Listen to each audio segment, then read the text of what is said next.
اور دوسرے ان کے گھر کے عزیز اس وقت موجود ہیں. اگر وہ موجود ہیں تو میں بتانا چاہوں گا کہ عدیل ہاشمی ایک ایسے فنکار ہیں جن کے بارے میں کہا جاتا ہے کہ سنا ہے بولیں تو باتوں سے پھول ستارے کلیاں وغیرہ وغیرہ جھڑتے ہیں. تو چلیے انہیں مدعو کر کے دیکھتے ہیں. اگر انہوں نے جوائن کر لیا ہے تو ہم ان سے درخواست کرنا چاہیں گے کہ وہ حاضرین سے دو لفظ ضرور کہیں.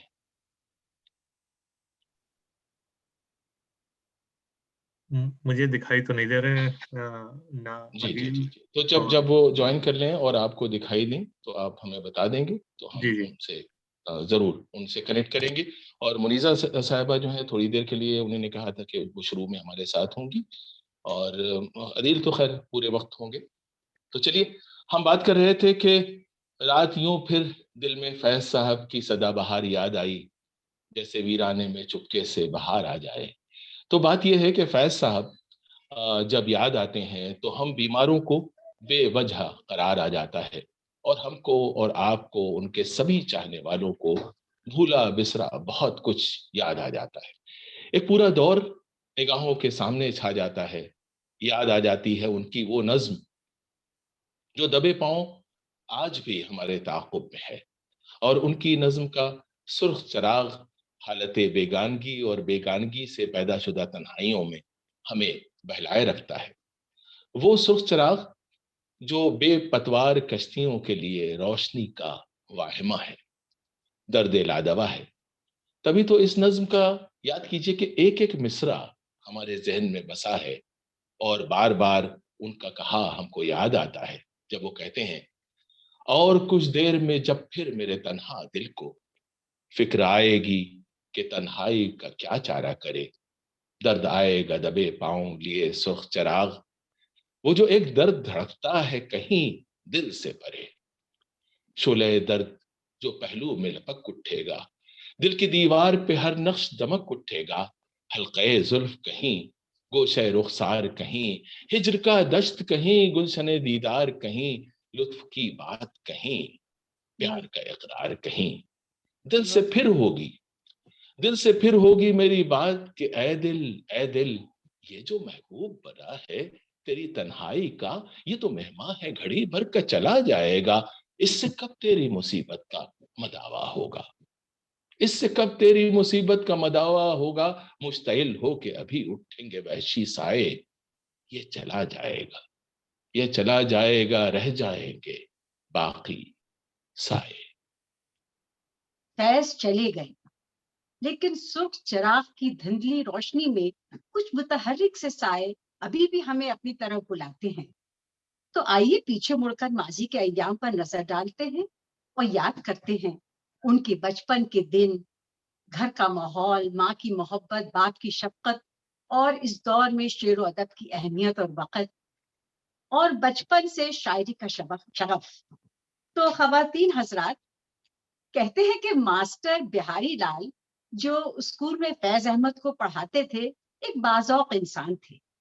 یوں تو بچوں کو اکثر ڈانٹتے پھٹکارتے تھے اور ڈنڈے کے استعمال میں بھی ماہر سمجھے جاتے تھے، لیکن جانے کیوں فیض کی ابتدائی شاعری پر فدا ہو گئے. ہونہار بروا کے چکنے پات شاید انہوں نے دیکھ لیے تھے. چنانچہ اسکولی بچوں کے ایک مشاعرے کے لیے ماسٹر بہاری لال نے طرح دے کر فیض سے غزل لکھوائی اور باقاعدہ ایک محفل میں پڑھوائی. اور کہتے ہیں کہ اس محفل میں جج کے طور پر علامہ اقبال بلائے گئے تھے اور انہوں نے بھی فیض کی ہمت انعام دے کر بدھائی. بس پھر کیا تھا، فیض کی شاعری پھلتی گئی، پھوٹتی گئی، بڑھتی گئی اور 8-10 برس میں آسمان ادب پر چھا گئی. ان کی نظم پہلی سی محبت اتنی مقبول ہوئی، اتنی پسند کی گئی کہ ہم سب کی پہلی محبت بن گئی. یاد آتے ہیں وہ خوبصورت الفاظ، مجھ سے پہلی سی محبت میرے محبوب نہ مانگ، میں نے سمجھا تھا کہ تو ہے تو درخشاں ہے حیات، تیرا غم ہے تو غم دہر کا جھگڑا کیا ہے، تیرا غم ہے تو غم دہر کا جھگڑا کیا ہے، اور تیری صورت سے ہے عالم میں بہاروں کو سواد، تیری آنکھوں کے سوا دنیا میں رکھا کیا ہے، اور تو جو مل جائے تو تقدیر نگوں ہو جائے، یوں نہ تھا میں نے فقط چاہا کہ یوں ہو جائے، اور بھی دکھ ہیں زمانے میں محبت کے سوا، راحتیں اور بھی ہیں وصل کی راحت کے سوا۔ تو یہ باتیں، یہ نظمیں یوں ہی جاری رہیں گی، لیکن آئیے پہلے یہ خوبصورت نظم منو کوہلی سے ان کی خوبصورت آواز میں سنیں۔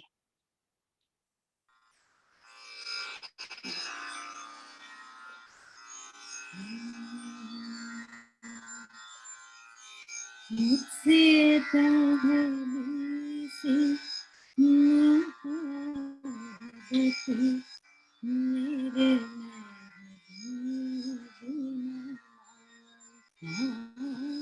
مجھ سے پہلی سی محبت میرے مجھ سے پہلی سی محبت میرے محبوب ناما، مجھ سے پہلی سی محبت میرے محبوب ناما، میں نے سمجھا تھا کہ تو ہے، تو درخشاں ہے ہوا، تیرا غم ہے تو غم دہر کا جھگڑا کیا ہے، تیری صورت سے ہے عالم میں بہاروں کو سبا، تیری آنکھوں کے سوا دنیا میں رکھا کیا ہے، تیری آنکھوں کے سوا دنیا میں رکھا کیا ہے، تو جو مل جائے تو تقدیر نگاہ ہو جائے، یوں نہ تھا میں نے فقط چاہا تھا یوں ہو جائے، سے پہلی سی محبت میرے محبوب ناما، مجھ سے پہلی سی محبت میرے محبوب ناما، ان کو صدیوں کے تاریخ بہی طلسم، کو صدیوں کے تاریخ بہی طلسم، ریشم اطلسوں کم خواب میں بنوائے ہوئے، جا بجا بکتے ہوئے پوچھا بازار میں جلوے، خاک میں بکھرے ہوئے بہت اچھا۔ لوٹ جاتی ہے ادھر کو بھی نظر، کیا کیجیے ابھی دل خوش ہے تیرا حسن، مگر کیا کیجیے ابھی دل خوش ہے تیرا حسن، مگر کیا کیجیے، اور بھی دکھ ہے زمانے میں محبت کے سوا،